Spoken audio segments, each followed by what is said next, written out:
this cold. Yeah, I remember you. What's up? Now, one of my inspirational. Well, usually everyone has a rule or something they have to yell out at our gang meetings. Since I guard the door all the time, I don't have to do that. I mean, they're good laws and all, but it feels stupid yelling that stuff out loud. This is President Heath, and you're listening to Just remember, I got my eyes on you. We all do.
Oh, my. I wasn't expecting any visitors. My. You certainly do look a little bit worn out from your travels. Oh, just look at my terrible manners. I'm Agatha. It's so nice to meet you. Now, what brings you all the way out here? Honestly, there's nothing much out here. Looking for sand? Rocks? We have plenty of that. You're welcome to look around this area, of course. Don't let me dissuade you. I'm just trying to save you some time. My husband built this place way out here for a reason. Rest his soul. Well, that's kind of you to say. Yes, he's gone. After he built this place, we spent many happy years together. We decided to cut off contact with the outside world and just depend on each other for comfort and company.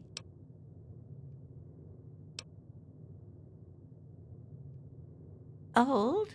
Yes. Frail? No. I can still hold my own if I have to. My husband made me learn a thing or two about how to defend myself.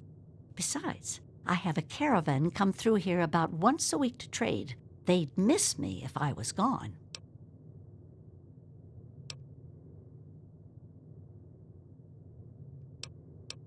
Well, I always have my husband's old radio set to fall back on. I used it once in an emergency when a group of raiders was getting a bit too close for comfort to my house. Otherwise, I use it to broadcast my so-called music I play from my homemade violin. Yes, my husband was very proud of the setup. He tinkered with that thing for years to get it working. I've tried to use it to get whatever I need, but I've never gotten a reply. But now that you mention it, yes, there is. My training depends on my violin. Without it, I have nothing to play, no way to make music. If you can bring me a violin, a better one, I'd feel much more secure. Yes, very sad, isn't it? Sad to think that no more musical instruments will ever be made the old way ever again. Well, fortunately, I know where perhaps the last real violin in the world exists. If you give me your word that you will recover it, I will tell you more.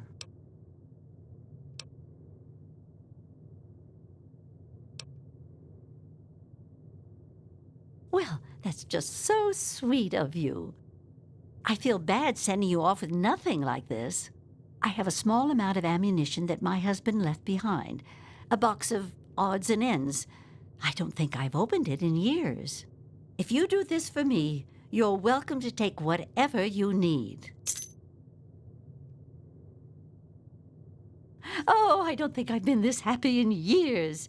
As promised, here's the key to the ammunition box. It's right under the radio table. Before you leave, I have some information that may help you, at least a place to begin.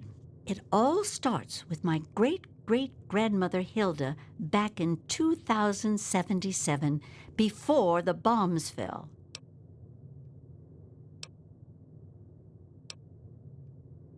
I'm sorry, I know I tend to ramble.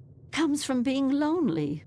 If you insist, I'll get right to the heart of the matter then. I'm looking for a particular violin, not just any.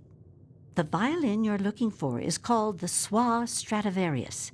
It's located in Vault 92, where my great-great-grandmother once lived.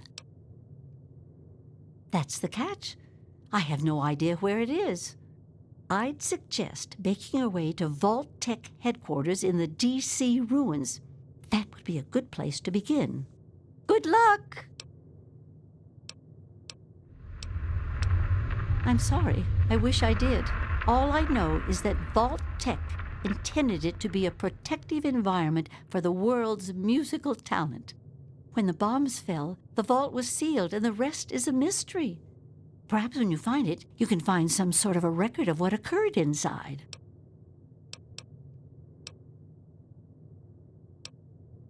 Watch yourself out there.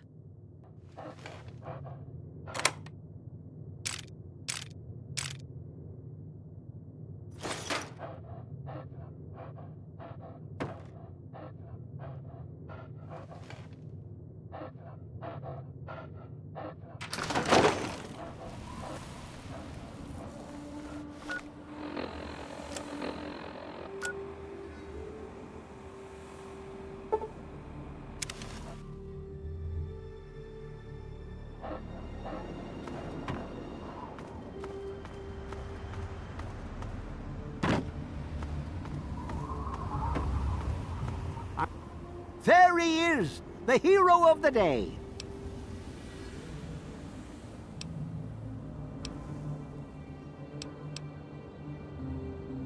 I know. I talked to Ian, and he told me everything you did. I don't know how you did it, but goddamn am I glad you walked up that ramp and lent us a hand. Thanks again, kid. Consider yourself welcome back here any time you're in this part of the wastes. I've been saving up stuff for emergencies, in case things with Arafu got tremendously bad. You're welcome to some of it if you like. Sorry, the well's run dry. Come on back soon. I may have some stuff for you.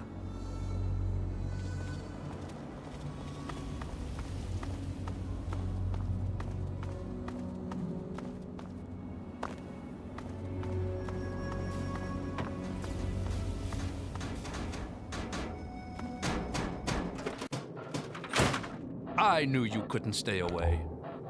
Thanks for setting me straight on everything.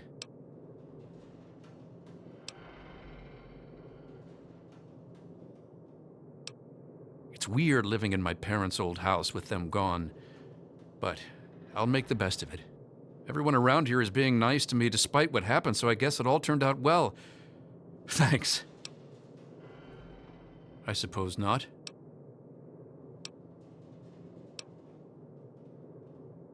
I was about 10 years old, and I was playing with Lucy down under the overpass. We loved throwing rocks in the water. We saw some wastelander trying to break open the Brahmin pens and steal one of them, so I ran over and told him to stop. He just laughed and pushed me away. When I fell, suddenly my head started to hurt, and my eyes got all blurry. It was almost like I blacked out. Next thing I know, Lucy was pulling me off the guy. I had ripped his throat open with my teeth. I don't know, I really don't. I mean, I'm not totally dumb. I know they were in stories and all that. But who knows, maybe Vance is right and vampires were just people like us who learned to control their hunger and drink only blood. I mean, vampires are regarded as feared monsters instead of hunted animals like cannibals. Kinda makes sense.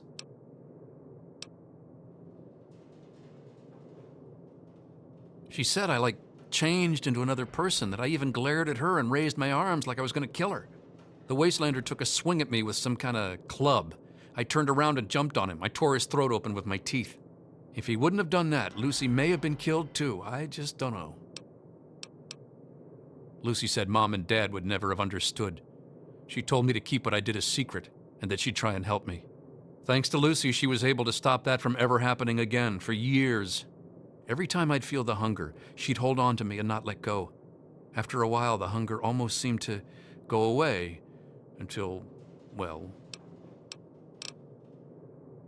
Yeah, okay. It actually kind of makes me feel better to talk about it. Go ahead. I wish I could answer that. I really do. I don't even remember it happening. When the hunger takes over, it's like being pushed aside, like something else is controlling me. I can see what's happening, but can't close my eyes. I don't even remember exactly what happened until Vance knocked on the door. That's the weird thing.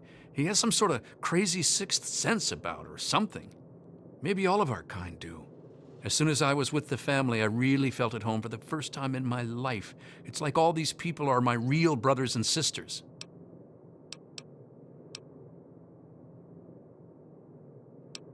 I don't remember how long I sat there on the floor staring at my parents' bodies. It seemed like days. I wanted to feed, to eat their flesh. But it was like a little bit of me was holding on. Then, out of nowhere, there was shouting outside and a knock at the door. I opened it, and it was Vance. He seemed to know exactly how I was feeling inside. He took me under his arm and we left. I never looked back.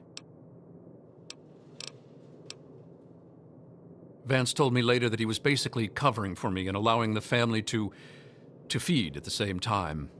Since my parents were already dead, they drank their blood and left the mark on the wall. He didn't want Evan to suspect that I had done it. The irony is they were stalking our town to feed anyway. It's almost like Vance knew this would happen. Yeah, okay. Sounds good. Come back and visit me sometime.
Thank you. Whoever you are, thank you. The things they talked about doing to me. Look, I don't have anything to offer you except these supplies. I don't know why they didn't take it. You're right. It's dangerous out here. I have to go before more of them come.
hell I'm spending nuclear Armageddon trapped with him in a fucking closet.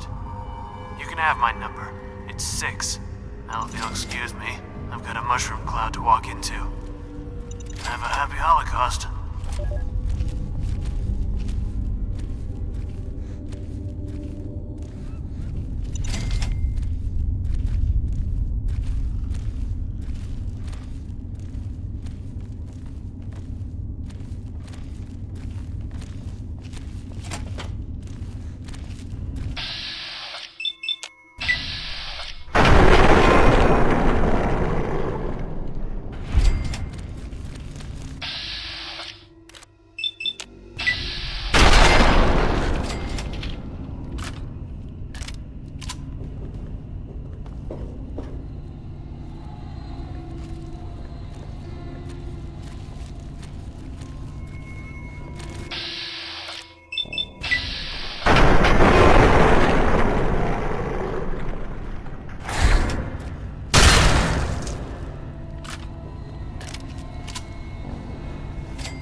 Over here! There you are! I want... Come on! On a fucking plate! Company!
You're dead!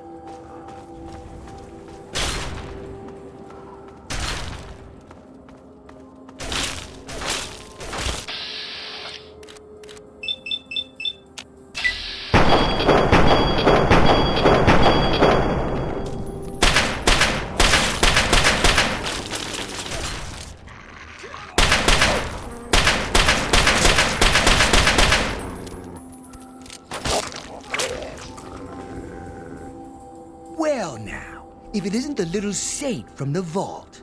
We've been looking for you. Someone's put quite a price on your head. What? You think you can walk around the wasteland doing the things that you do and there isn't going to be someone who takes notice? Such a shame. I hear that you could have been something useful. Ah well, time to die. No, I don't think so. Over here!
Hey, what can I get you? Have a look. Most of it's edible. Some of it even tastes good.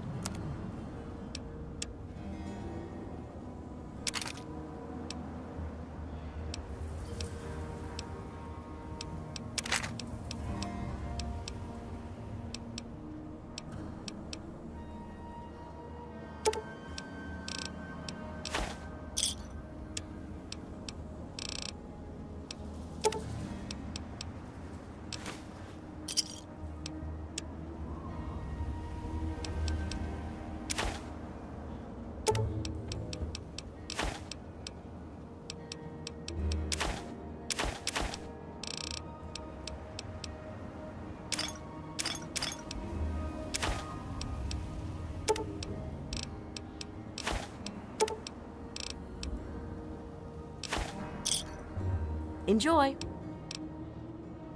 Remember us if you need something. Be blind with his glory. Every ear shall be stricken deaf.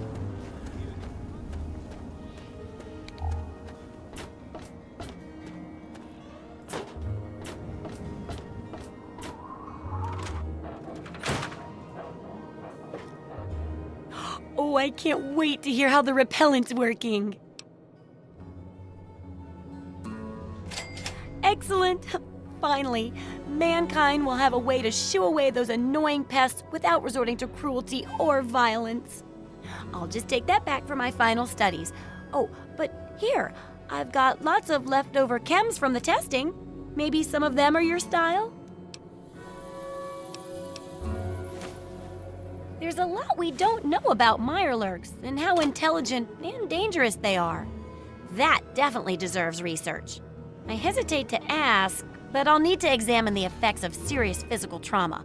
I wouldn't ask if I couldn't fix you up afterwards, of course. And that should be it for the second chapter. Which do you want to check out?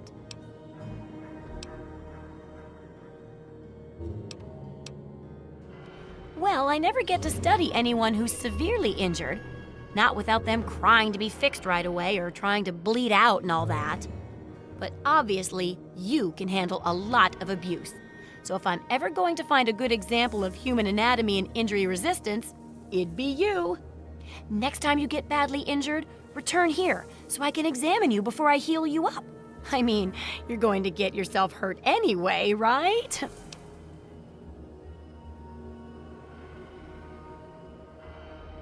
Wow, what a great research assistant you are. I mean, really, that's dedication. Demonstrating how to withstand pain by getting injured? Wow. When you're ready, come back here with some serious injuries, maybe a crippled limb or two, and I'll take notes and fix you up. I'll be waiting here with plenty of bandages for you, so don't worry. Just go get horribly injured. Oh, and be careful.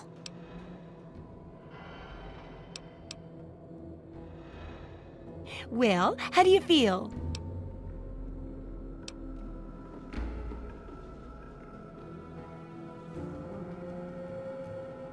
Well, I could hardly be an impartial observer in that case now, could I? It'd ruin the validity of the entire experiment. Besides, you wouldn't shoot me now, would you? How about I just leave you alone for a bit?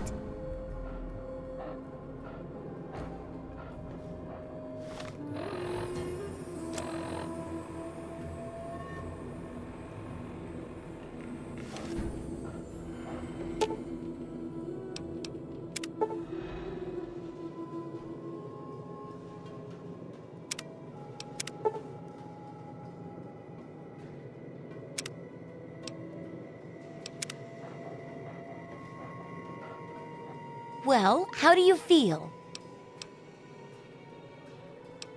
Oh, don't think of it as crippling yourself for me. Think of it as getting free treatment when you eventually end up getting yourself hurt. Sure thing.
Good hunting.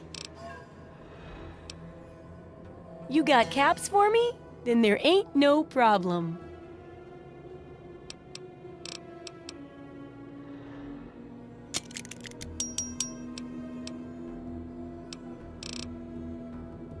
Come back soon.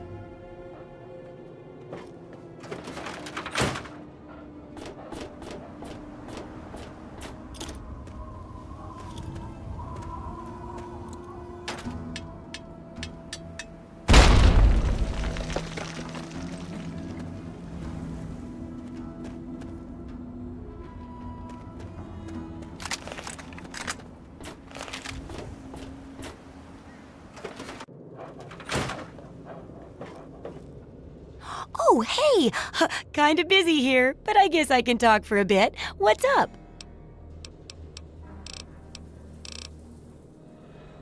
Well, how do you feel? Well, lucky for you that I am. At least, pretty good. Good enough to fix this up, at least. You wouldn't happen to have a broken limb, would you? No? Well, never mind. Now, can you describe how you feel?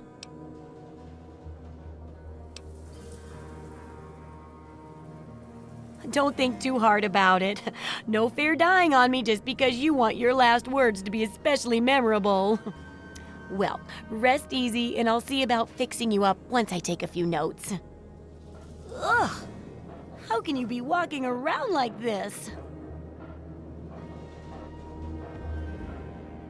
No mess, no problem.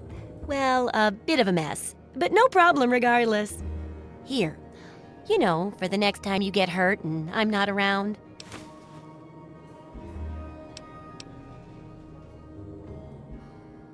Yes, knowing more about them can help people learn to avoid or even outsmart them. So I picked up this observer device to study them in their natural habitat. I need you to hide one in one of the spawning pods in their lairs. While you're working on that, I'll be following up on a lead I've got for a couple stealth boys. When you're done, they're yours. And who knows, maybe we'll learn something useful from the Mirelurks. That's great. I recommend the nest at the Anchorage War Memorial. I knew a trader who talked about the Mirelurks down there. Just go inside and find one of their spawning pods, probably down near the water. Put this observer inside and get out quietly. And be sure not to kill any Mirelurks inside their nest. If you do, it could ruin the validity of the study. Come back soon.